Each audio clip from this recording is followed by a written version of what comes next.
Afternoon, welcome to health zone. ఇవాల్టి health జోన్లో పిల్లలకు టీకాలకు సంబంధించి ఉన్న సందేహాలకు సమాధానాలు తెలియజేయడానికి మన స్టూడియోకి వచ్చారు. అయితే కోవిడ్ కారణంగా నిజంగా పిల్లల టీకాల విషయంలో తల్లిదండ్రులకు చాలా అపోహలు ఉన్నాయి.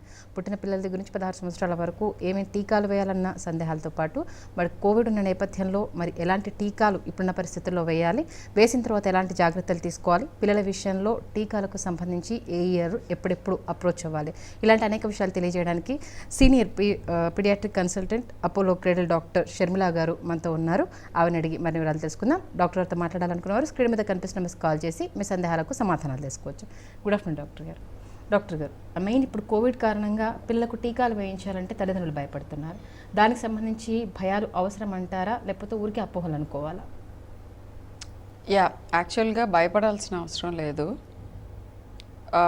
మేమే చెప్తాం, కోవిడ్ పీక్ టైంలో ఉన్నప్పుడు కొన్ని వ్యాక్సిన్స్ ఈ నెల తీసుకున్న ఒక 20 days తర్వాత తీసుకున్న పెద్ద ఇష్యూ ఉండదు.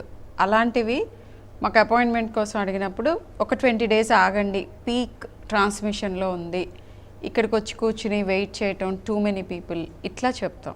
బట్ బేసిక్గా ఓవరాల్గా చెప్పాలంటే వ్యాక్సినేషన్స్ కోసం ఎప్పుడూ ఆగాల్సిన అవసరం లేదు. కానీ అపాయింట్మెంట్ ఫిక్స్ చేసుకుని వెళ్ళండి. ఎందుకంటే same time too many people over క్రౌడెడ్గా రాకుండా మేము స్టాగర్డ్గా ఇస్తాం అపాయింట్మెంట్స్. ఓకే, అది ఇంపార్టెంట్.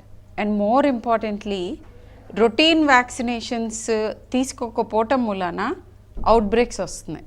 ఓకే, జస్ట్ నేను ఇక్కడికి రాకముందే ఒక చైల్డ్ డిఫ్తీరియాతో వచ్చారు. అది అసలు ఎప్పుడు మెడికల్ స్టూడెంట్స్ చూడని జబ్బు. ఎందుకంటే మనం డీపీటీ ఇమ్యునైజేషన్ అది ఫ్రీగా కంట్రీ మొత్తం రొటీన్గా చేసే ఇమ్యునైజేషన్ అది. సో డిఫ్తీరియా ఈ చైల్డ్కి వ్యాక్సిన్ తీసుకోలేదు. లాస్ట్ డ్యూ ఉన్న షార్ట్ అంటే ఒక 2 years బ్యాకే ఉంది. ఫర్ వేరియస్ రీజన్స్, అది కోవిడ్ అయి ఉండకపోవచ్చు, తీసుకోలేదు. కాబట్టి ఎప్పుడో అసలు ఎవరు పుస్తకాల్లో మాత్రమే చదివే జబ్బు ఇప్పుడు అది. డిఫ్తీరియాతో వచ్చిన చైల్డ్ ఇప్పుడు వెంటిలేటర్ మీద ఉంది. సో ఇలాంటివి అంటే నేను ఇది చెప్పి భయపడదలుచుకోలేదు, కానీ రొటీన్ ఇమ్యునైజేషన్ తీసుకోవాలి. ఇదే బ్రెత్లో ఇంకోటి చెప్పాలి, ఫ్లూ వ్యాక్సిన్ కోసం ఆత్రంగా అక్కర్లేదు ఇప్పుడు కొంచెం సేపు ఆగండి మీకు ఇంకా డ్యూ లేదు అని అన్నా కానీ చాలా ఆందోళనతో వచ్చేస్తున్నారు. ఓకే, రీజన్ ఏంటంటే ఒక 2 kinds ఆఫ్ డిస్కషన్ జరుగుతుంది. ఫ్లూ వ్యాక్సిన్ కోవిడ్ని ప్రివెంట్ చేస్తుంది అని ఫర్ సమ్ రీజన్ నమ్మటం మొదలుపెట్టారు. పర్టికులర్గా చిల్డ్రన్లో కోవిడ్ వ్యాక్సిన్ లేదు కాబట్టి ఫ్లూ షాట్ తీసుకుంటే కోవిడ్ రాకుండా కొంతవరకు ప్రివెంట్ చేస్తుంది అనే అపోహ మొదలైంది. అది అపోహ అని ఎందుకంటున్నానంటే అసలు ఎందుకు స్టార్ట్ అయింది అని అంటే ఒక చిన్న స్టడీ ఒకటి చేశారు రిట్రోగ్రేడ్ యుఎస్లో మెసచ్యూసెట్స్లో. 63 childrenని స్టడీ చేశారు, చిల్డ్రన్ అండ్ అడల్ట్స్ని. కోవిడ్ వచ్చి తగ్గిన వాళ్ళందరూ. వాళ్ళల్లో ఫ్లూ వ్యాక్సిన్ ఎంతమంది తీసుకున్నారు, ఫ్లూ వ్యాక్సిన్ ఎంతమంది తీసుకోలేదు అని చిన్న అబ్జర్వేషనల్ రిట్రోగ్రేడ్ స్టడీ చేశారు. సో దీంట్లో ఏమేమి తెలిసిందంటే మైల్డర్ వెరైటీస్ ఆఫ్ కోవిడ్ వచ్చిన వాళ్ళు చాలామంది ఫ్లూ వ్యాక్సిన్ తీసుకుని ఉన్నవాళ్ళు. ఓకే, సో ఒక చిన్న ప్రపోజ్ చేశారు, ఒక థియరీ ప్రపోజ్ చేశారు. ఫ్లూ వ్యాక్సిన్ తీసుకుంటున్న వాళ్ళకి ఏమన్నా క్రాస్ ఇమ్యూనిటీ ఉంటోందా అనే ఒక థాట్ ఇచ్చారు అంతే. అంతేగాని ఇది ప్రూవెన్ కాదు, ఫ్లూ వ్యాక్సిన్ తీసుకుంటే కోవిడ్ రాదు అని అనుకోవద్దు. ఫ్లూ వ్యాక్సిన్ మామూలుగా కూడా ప్రీ ఫ్లూ సీజన్ ఈ టైంలో తీసుకోవాలి. అలా ఇయర్లీ ఫ్లూ షాట్ తీసుకోండి. కానీ ఫ్లూ షాట్ తీసుకొని నేను కోవిడ్ నుంచి ప్రొటెక్ట్ అయ్యాను అని అనుకోవద్దు. ఇంకొక నెల ఆగితే అంటే ఈ మంత్ ఎండ్ ఆగస్ట్లో we're expecting new batch of flu vaccines.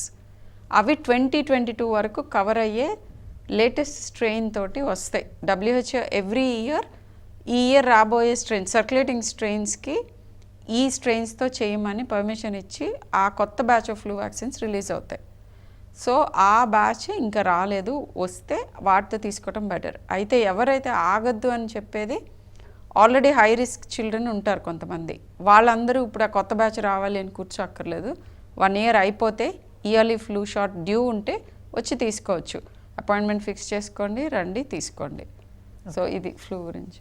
మీతో మాట్లాడే కాల్ సిద్ధంగా ఉండండి, కాల్ తీసుకుందాం. హలో, హలో, నమస్తే అండి, మీ పేరు ఎక్కడి నుంచి మాట్లాడుతున్నారు? హలో మేడం, నేను నమస్కారం అండి. నేను నారాయణమ్మని మాట్లాడుతున్నాను, నర్సాపేట అండి. చెప్పండి. మా బాబుకి ఇవాళ వ్యాక్సిన్ ఇచ్చానండి 6 month బాబు. యా ఫ్లూ షాటా, ఆ, హెపటైటిస్ అవునండి. బి చెప్పండి. బాబుకి అక్కడ మొత్తం అలాగే ఇంజక్షన్ అలా గడ్డగా చేసిందండి, బాగా ఏడుస్తున్నాడు. క్రోసిన్ డ్రాప్స్, దానికి పారాసిటమాల్ డ్రాప్స్ వేయండి. లోకల్ రియాక్షన్స్ రావటం నార్మలే, సో దాని గురించి బెంగపడక్కర్లేదు. అరే బాగా వ్యాక్సిన్ టేకప్ అవుతుంది అని సంతోషంగా ఫీల్ అయ్యి అవసరమైతే 4 hourly వేయచ్చు పారాసిటమాల్ డ్రాప్స్, లేదంటే 6 hourly వాళ్ళ వెయిట్కి అనుగుణంగా క్రోసిన్ డ్రాప్స్ వేసుకుంటే తగ్గిపోతుంది. ఒక 2-3 days ఉండి భయపడాల్సింది ఏమీ లేదు. ఓకే, మరొకళ్ళు ఉన్నారండి. హలో. 24 months బాబుకి వ్యాక్సిన్ ఉంటుంది. సో నార్మల్ స్కెడ్యూల్ ఏంటంటే 1 year క్రాస్ అయిన తర్వాత హెపటైటిస్ ఏ వ్యాక్సిన్ వేసుకోవచ్చు. 15 monthsకి MMR అండ్ వారిసెల్లా అంటాం, అంటే చికెన్ పాక్స్కి మీజిల్స్ మమ్స్ రుబెల్లా అది వ్యాక్సిన్ ఉంటుంది. దాని తర్వాత 16 to 24 months, 16 to 18 monthsకి DPT బూస్టర్ ఉంటుంది. చిన్నప్పుడు 6, 10, 14 weeksకి తీసుకున్న DPT బూస్టర్ ఉంటుంది. న్యూమోనియా వ్యాక్సిన్ బూస్టర్ కూడా ఉంటుంది అప్పుడే. సో ఆ DPT బూస్టర్లోనే DPT, హీమోఫిలస్, హెపటైటిస్ బి ఇవన్నీ కూడా కవర్ అయ్యి వచ్చే 1 in 6 వ్యాక్సిన్ ఉంటుంది. అదొక షాట్. న్యూమోనియా వ్యాక్సిన్ బూస్టర్ కూడా ఉంటుంది. అది క్రాస్ అయిన తర్వాత 1 yearకి తీసుకున్న హెపటైటిస్ ఏ సెకండ్ డోస్ ఉంటుంది 18 monthsకి, అండ్ 2 yearsకి టైఫాయిడ్ వ్యాక్సిన్ ఉంటుంది. First dose of typhoid vaccine ఇప్పుడు లేటెస్ట్గా 6 months ప్లస్కే ఇస్తున్నాం. ఇదివరకు 9 months ప్లస్కి ఇచ్చేవాళ్ళం. ఇంకా 5 years బ్యాక్ అయితే we use to give 2 year plus. ఇప్పుడు కొత్త టైఫాయిడ్ వ్యాక్సిన్ లాస్ట్ 3-4 years నుంచి ఉన్న వ్యాక్సిన్, అది 6 months ప్లస్కి ఒక డోసు, 2 yearsకి సెకండ్ డోసు. ఆఫ్టర్ 2 years అయితే సింగిల్ షాట్ సరిపోతుందని అంటారు. బట్ మన కంట్రీలో టైఫాయిడ్ ర్యాంపెంట్ ఉంటుంది కాబట్టి అది కూడా ఇన్ఫెక్షన్ విత్ రెసిస్టెంట్ స్ట్రెయిన్స్ వచ్చే అవకాశం ఉంది కాబట్టి 6 months ప్లస్కి టైఫాయిడ్ వ్యాక్సిన్ తీసుకుంటే బెటర్. అంటే కోవిడ్ కారణంగా రెగ్యులర్గా వేసే వ్యాక్సిన్ అయితే ఆపాల్సిన అవసరం లేదు. ఆపాల్సిన అవసరం కాదు, ఆపకూడదు. Okay. ఎందుకంటే మన ఓన్ హైదరాబాద్లో ఒక చిన్న ఏరియాలో మీజిల్స్ అవుట్ బ్రేక్ వచ్చింది ఫస్ట్ వేవ్కి సెకండ్ వేవ్కి మధ్యలో. ఓకే. ఎందుకంటే రొటీన్ వ్యాక్సినేషన్స్ తీసుకోవట్లేదు. అండ్ వెరీ సాడ్లీ స్టాటిస్టిక్స్ ఇప్పుడు నేను ఎగ్జాక్ట్ పర్సంటేజ్ కోట్ చేయలేను, కానీ BCG అంటే పుట్టగానే టీబీకి అగెయిన్స్ట్గా ఇచ్చే వ్యాక్సిన్ కూడా చాలా తగ్గిపోయింది. ప్రాబబ్లీ డెలివరీ చాలా రిమోట్ ఏరియాస్లో డెలివరీస్ ఐ థింక్ ఇళ్లలో చేస్తున్నట్టున్నారు ఆర్ వాట్ ఎవర్. సో ఈ కోవిడ్ పాండమిక్ మూలాన రొటీన్ ఇమ్యునైజేషన్ ఎఫెక్ట్ అవ్వకూడదు. పోలియో డ్రాప్స్ కానీ, తర్వాత పోలియో వ్యాక్సిన్స్ కానీ, DPT వ్యాక్సిన్స్, మీజిల్స్ వ్యాక్సిన్స్, ఇవన్నీ కంపల్సరీ వ్యాక్సిన్స్, ఫ్రీగా గవర్నమెంట్ ఇచ్చే వ్యాక్సిన్స్. ఇవన్నీ వెళ్ళి గవర్నమెంట్ హాస్పిటల్లో కంపల్సరీ తీసుకోవాలి. ప్రైవేట్లో ఇంకా ఎక్స్టెండెడ్ కవరేజ్ వ్యాక్సిన్స్ ఉంటాయి, అఫోర్డ్ చేయగలిగిన వాళ్ళందరూ అవి కూడా తీసుకోవాలి. అండ్ ఇప్పుడు కొత్తగా ఫ్లూ షాట్ ఇదివరకు less than 5 years yearly once అని చెప్పేవాళ్ళం. First year it is twice with 1 month apart. ఇవన్నీ కంటిన్యూ అవుతున్నాయి. ఎక్స్ట్రాగా చెప్పేది ఏంటంటే ఈ కోవిడ్ పాండమిక్ వెళ్ళిపోయే వరకు probably flu shot older than 5 year age group కూడా తీసుకుంటే మంచిది. ఓకే, మరొకళ్ళు ఉన్నారండి. హలో. యా చెప్పండి. డౌట్ ఏంటో డాక్టర్ గారిని అడగండి. యా చెప్పండి. యా మా బేబీ 3 months ఓల్డ్ బేబీ అండి. అయితే తనకి మేము లాస్ట్ సాటర్డే వ్యాక్సిన్ ఇప్పించాం, అంటే లాస్ట్ బిఫోర్ సాటర్డే. తర్వాత లాస్ట్ థర్స్డే తనకి గ్రాయిన్ ఏరియాలో లంప్ ఫామ్ అయింది. సో అది కంప్లీట్ పస్ అన్నమాట. సో అది ఎందువల్ల ఫామ్ అయి ఉంటుంది? Because of vaccination. చూడకుండా చెప్పటం కష్టం అండి. లైక్ చైల్డ్ని ఎగ్జామిన్ చేయాలి. లోకల్ రియాక్షన్స్ DPTకి 3 months ఓల్డ్ అంటే మీరు తీసుకున్నది DPT combined vaccine with Haemophilus, మిగతావన్నీ హెపటైటిస్ బి అండ్ అవన్నీ కలిపి వచ్చే వ్యాక్సిన్. ఆ వ్యాక్సిన్కి లోకల్ రియాక్షన్ రావచ్చు. దాంట్లో 2 రకాల వ్యాక్సిన్స్ ఉంటాయి, హోల్సెల్ వ్యాక్సిన్, ఎసెల్యులర్ వ్యాక్సిన్ అని, అంటే painful and painless vaccines. Painless వ్యాక్సిన్స్కి ఎక్కువ లోకల్ రియాక్షన్ రాదు. నార్మల్ ట్రెడిషనల్ ఓల్డర్ వ్యాక్సిన్స్కి లోకల్ రియాక్షన్ వస్తుంది, అది డిస్క్రైబ్డ్. అండ్ కొన్నిసార్లు కొంతమంది బేబీస్కి ఇమ్యూన్ డెఫిషియన్సీ ఉన్న వాళ్ళకి, కొంతమందికి ఇమ్యూన్ డిసీజెస్, ఆటోఇమ్యూన్ ఇష్యూస్ కానీ, లేకపోతే ఇట్లా ఇమ్యూన్ డెఫిషియన్సీస్ అంటాం, అంటే ఫాగోసైటిక్ సిండ్రోమ్స్, ఇట్లాంటి కొన్ని స్పెషల్ కండిషన్స్ ఉన్న బేబీస్కి అలా అన్డ్యూ ఇమ్యూన్ రెస్పాన్స్ ఉండొచ్చు. లేదా కొంతమందికి ఇదే ఇమ్యూన్ రెస్పాన్స్ ఏదైతే లోకల్గా వచ్చిందో ఆ ఇన్ఫ్లమేషన్ దాని డ్రైనింగ్ లింఫ్ నోడ్స్కి కూడా వెళ్ళి అక్కడ లింఫ్ నోడ్స్ వాపు వచ్చే అవకాశం ఉంటుంది. సో మోస్ట్ లైక్లీ మీరు చెప్పే హిస్టరీ చూస్తే ఆ చిన్న లింఫ్ నోడ్స్ ఏమన్నా వాపు వచ్చినాయా అని, అవే అయితే కనుక మళ్ళీ ఎలా అయితే తొడ మీద ఇన్ఫ్లమేషన్ ఉంటుందో అవి మెల్లగా సబ్సైడ్ అయ్యే అవకాశం ఉంది. కానీ మీరు చెప్తున్న గ్రాయిన్ ఏరియా కరెక్ట్గా ఇట్లా కాలుకి అబ్డమిన్కి మధ్యలో ఉన్న ఏరియా, ఆ ఏరియాలో వాపులు వచ్చినాయంటే ఒక్కసారి మీ పీడియాట్రిషియన్ బ్యాక్ వెళ్ళి చూపించుకుంటే మంచిది. రీజన్ ఇదేనా లేదా వేరే ఏమన్నా సెకండరీ ఇన్ఫెక్షన్ వచ్చిందా? మరొక వాళ్ళు ఉన్నారండి. హలో, నమస్తే అండి. హలో, మీ పేరు ఎక్కడి నుంచి మాట్లాడుతున్నారు? మేము బెంగళూరు నుంచి. చెప్పండి. మేము Ask your బెంగళూరు నుంచి question. మాట్లాడుతున్నాం మేడం. చెప్పండి, క్వశ్చన్ అడగండి. మా కొడుకు వాడికి ఇప్పుడు 5 years 5 months అండి. వానికి ఇది ఫ్లూ టీకా మేము వేయించలేదు. Last year వేయించాల్సింది, వేయించలేదు. కానీ ఇప్పుడు వేయించాలా ఏమి అనేది నాకు డౌట్. వేయించుకోండి. మీరు ఎప్పుడు ఇంతకుముందు ఫ్లూ వేయించి ఉండకపోతే బిలో 9 years చిల్డ్రన్కి ఫస్ట్ టైం ఫ్లూ వ్యాక్సిన్స్ తీసుకుంటున్నప్పుడు 4 వారాల గ్యాప్తో 2 times తీసుకోవాలి. 9 year plus children first dose అయినా కూడా సింగిల్ షాట్ సరిపోతుంది. అండ్ ఇప్పుడు ఉన్న కోవిడ్ పాండమిక్ టైంలో ఫ్లూ షాట్ అందరికీ రికమెండ్ చేస్తున్నాము. ఇప్పుడు ఇమ్మీడియట్గా హడావిడిగా భయంతో వెళ్ళిపోయి వేయించుకోక్కర్లేదు, కానీ నార్మల్గా అపాయింట్మెంట్ ఫిక్స్ చేసుకుని వెళ్ళి ఫ్లూ షాట్ తీసుకోండి. ఫస్ట్ టైం వేసుకుంటుంటే 2 shots 4 weeks అపార్ట్. ఓకే, మరొక వాళ్ళు ఉన్నారండి. హలో, హలో, నమస్తే అండి.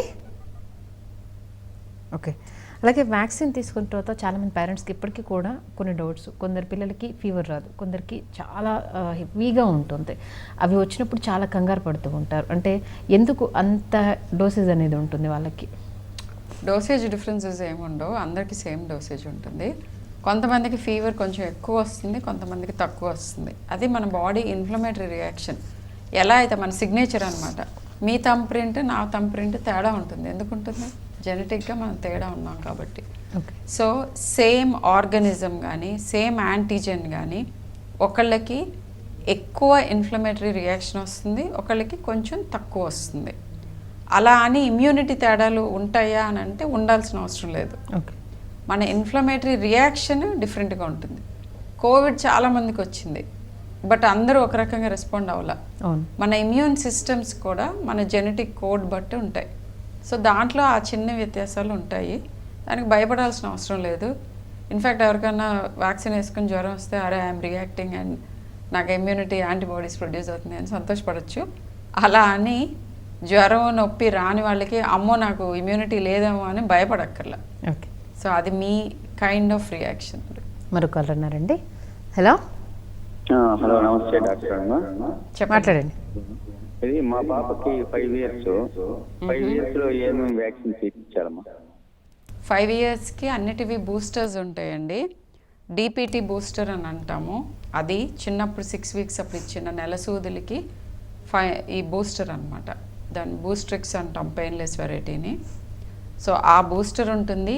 ఎంఎంఆర్ మీజిల్స్ మమ్స్ రుబెల్లాది కూడా బూస్టర్ ఉంటుంది. తర్వాత చికెన్ పాక్స్ది కూడా బూస్టర్ ఉంటుంది.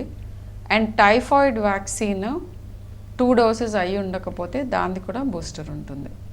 అది వేరియబుల్గా ఉంటుంది. టైఫాయిడ్ ముందు తీసుకున్నారా లేదా, తీసుకోకపోతే డెఫినెట్గా తీసుకోవాలి. సో లిటిల్ చేంజెస్ జరుగుతున్నాయి, కానీ బేసిక్గా ఇదే. అండ్ ఈ ఇయర్లీ ఫ్లూ కూడా తీసుకోవచ్చు. అలాగే మన గ్రాండ్ పేరెంట్స్ అంటే చైల్డ్హుడ్ డేస్లో మీకు ఇలాంటి వ్యాక్సిన్లు ఏం వేయించలేదు, ఇప్పుడు హెల్తీగానే ఉన్నారు, ఏంటి ఇవన్నీ అనేసి అన్న క్వశ్చన్ రేజ్ చేస్తున్నారు. మెయిన్ రీజన్ అంటే పిల్లల్లో ఇప్పుడు ఆ ఇమ్యూనిటీ పవర్ తగ్గడానికి కావచ్చు, ఇన్ని వ్యాక్సిన్స్ రావడానికి కావచ్చు, ప్రధాన కారణం ఏంటంటారు? ఆ కారణం తెలిస్తే మనం అసలు కోవిడ్ రాకుండా ఆపగలిగేవాళ్ళం. మ్మ్. సో కోవిడ్ ఇప్పుడు 100 ఏళ్ల తర్వాత వచ్చి ప్రపంచాన్ని వణికిస్తుంది. ఈ 100 ఏళ్లలో ఇలాంటి జబ్బు చూడలేదు. సో అప్పటివి ఇప్పటివి పరిస్థితులు చాలా మారిపోయినాయి. సో ఇప్పటి కాలానికి అనుగుణంగా వ్యాక్సిన్స్ తీసుకోవడం కంపల్సరీ. మరి వాళ్ళ కాలంలో ఇలాంటి ఉపద్రవాలు అంటే స్మాల్ పాక్స్ ఉండింది. స్మాల్ పాక్స్ వ్యాక్సినేషన్ మూలానే ఎలిమినేట్ అయింది. సో ఇప్పుడు రోజుల్లో అసలు వ్యాక్సిన్ తీసుకోకపోవటం అనే ఆప్షనే లేదు. చేంజెస్ ఏమేమి జరిగినాయి అంటే ఎన్వైరన్మెంట్ మీద మన ఎంక్రోచ్మెంట్ పెరిగింది. సో అలాంటప్పుడు మరి క్రిములు కూడా మన ఎంక్రోచ్ అవడానికి ట్రై చేస్తాయి. It's a war between 2 species అంతే. ఓకే. సో వాళ్ళని గెలవనీయకుండా చేయడానికి మనం వ్యాక్సిన్స్ వేసుకోవాలి. లాంగ్ టర్మ్లో అన్ని ఆర్గనిజమ్స్ని బ్రతకనిస్తే ఇన్ దేర్ ఓన్ వే మనం కూడా సేఫ్గా ఉంటాం. ఓకే. పీస్ఫుల్ కో ఎగ్జిస్టెన్స్ నేర్చుకోవాలి నేచర్ తోటి. మన నేచర్లో ఒక పార్టే. నేచర్ని డిక్టేట్ చేద్దామని ట్రై చేస్తే మన ప్లేస్ మనకు చూపిస్తుంది నేచర్, నీ ప్లేస్ ఇది అని. Okay. That's what is happening. Okay. మరో కాల్ ఉన్నారండి. హలో, హలో, నమస్తే అండి. చెప్పండి. నమస్తే. చెప్పండి. మాట్లాడండి డాక్టర్ గారితో. నమస్తే డాక్టర్. చెప్పండి. మా మనవరాలకి బేబీకి 5వ నెల అండి. టీకా వేయించామండి. గడ్డలాగా ఉంది. ఎక్కడండి? చేతి మీద? కాలు మీద వేశారండి. ఓ ఇందాక వేశారు, అడిగినట్టున్నారు ఎవరు. 3 month oldకి అడిగారా? వ్యాక్సిన్ వేసిన దగ్గర గడ్డలాగా అయింది అంటున్నారా? అవునండి. అది నార్మల్ రియాక్షన్ అమ్మా. 5 month oldకి అంటే మీరు లేట్ చేసి తీసుకున్నట్టున్నారు వ్యాక్సిన్. యూజువల్గా 1.5, 2.5, 3.5 monthsకి ఆ గడ్డగట్టే లాంటి వ్యాక్సిన్స్ అయిపోతాయి. ప్రాబబ్లీ ఇది కొంచెం డిలే అయి ఉండొచ్చు. మీకు భయపడాల్సింది ఏం లేదు. లోకల్ రియాక్షన్ వస్తుంది కొంతమందికి, ఒక 3-4 రోజుల్లో తగ్గుతుంది. చాలా రేర్గా నెల రోజుల వరకు కూడా చిన్న గడ్డ కొంతమందిలో చూస్తాం. సో భయపడక్కర్లేదు. నార్మల్గా ఆ 3 రోజులు నొప్పి లేకుండా, మరీ వాపు ఎక్కువ లేకుండా క్రోసిన్ డ్రాప్స్ వేసుకుంటే సరిపోతుంది. ఓకే. మరో కాల్ ఉన్నారండి. హలో, హలో, నమస్తే అండి. చెప్పండి. చెప్పండి. హలో, మాట్లాడండి హలో, డాక్టర్. హలో. నేను అడిగానండి. అడగండి. యా, డాక్టర్ గారు నమస్తే అండి. నమస్తే. చెప్పండి. హలో. మా బాబుకి వ్యాక్సిన్ బీసీజీ వేయించాను కానీ మచ్చపడలేదండి. అందరికి పిల్లలకి ఇలా వస్తుంది కదా, పొంగినట్టు వచ్చి, అది ఎందుకని రాలేదు అలాగా? Very very nice and valid question అడిగారు. I'm happy she ask this. పుట్టినప్పుడు ఇచ్చే బీసీజీ వ్యాక్సిన్ 3 నెలల వరకు వెయిట్ చేయొచ్చు. స్కార్ వస్తుందా లేదా, రియాక్షన్ వచ్చిందా లేదా అని. రియాక్షన్లో కూడా చాలా రకాలుగా జరగచ్చు. కొంతమందికి చిన్న బుడిపిలాగా వచ్చి మళ్ళీ తగ్గి కొన్నాళ్ళ తర్వాత అక్కడ స్కార్ ఫామ్ అవుతుంది. కొంతమందికి బుడిపిలా వచ్చి పగిలి పస్కారి స్కార్ అవుతుంది. కొంతమందికి ఈ పగిలి పస్కారి అనే ఫినామినా 2-3 సార్లు జరుగుతుంది. పగులుతుంది, పస్కారుతుంది, మళ్ళీ ఆగి మళ్ళీ పగిలి మళ్ళీ పస్కారి, ఇట్లా 3-4 సార్లు జరుగుతుంది. జరిగిన తర్వాత స్కార్ ఫామ్ అవుతుంది. బట్ స్కార్ ఫామ్ అవటం ఇంపార్టెంట్. కొంతమందికి వ్యాక్సిన్ టేకప్ అవ్వదు. అది టెక్నిక్ ఆఫ్ దీని మూలన అవ్వచ్చు, లేదా బాడీ ఇన్హరెంట్ వే అవ్వచ్చు. అలా టేకప్ అవ్వని చిల్డ్రన్కి మళ్ళీ వేయాల్సిన అవసరం ఉంటుంది. అండ్ ఇంకొక ఇంట్రెస్టింగ్ థింగ్ ఏంటంటే, కొంతమందికి బీసీజీ స్కార్ ఫామ్ అయ్యి తర్వాత పోతుంది. 10 years దాటిన వాళ్ళకి కొంతమంది డిసపియర్ అవ్వచ్చు. ముందు వచ్చింది అని అంటే వ్యాక్సిన్ ఇస్ టేకెన్ అప్, దాని గురించి బెంగపడక్కర్లా. పోయినా కానీ కొంతమంది పెద్దవాళ్ళకి కూడా స్కార్ ఉండదు. సో పోయే అవకాశం ఉంటుంది స్కార్. అసలు స్కారే ఫామ్ అవ్వలేదంటే 5 ఏళ్ల లోపు పిల్లలు అయితే రీఇమ్యూనైజ్ చేయాలి. 5 ఏళ్ల లోపు అని ఎందుకంటున్నానంటే, 5 ఏళ్ళు గడిచే టైంకి ఇండియాలో ఉన్న పిల్లలకి some amount of TB exposure జరుగుతూ ఉంటుంది. కాబట్టి on a daily basis natural immunity build up అయి ఉండొచ్చు అనే ప్రిజంప్షన్ తోటి లెస్ దాన్ 5 years అయితే స్కార్ లేకపోతే బీసీజీ తీసుకోవాలి. మోర్ దాన్ 5 years అయితే టెస్ట్ చేయొచ్చు ఇమ్యూనిటీ ఉందా లేదా అని. ఆర్ వెల్ గ్రోయింగ్ చైల్డ్ అయితే you don't have to immunise also. Okay. మరో కాల్ ఉన్నారండి. హలో హలో నమస్తే అండి, మాట్లాడండి డాక్టర్ గారితో. నమస్తే అండి, నా పేరు అనిత అండి. చెప్పండి. యాక్చువల్గా మా పెద్ద పాపకి వచ్చి ఇప్పుడు 14 years మ్యామ్.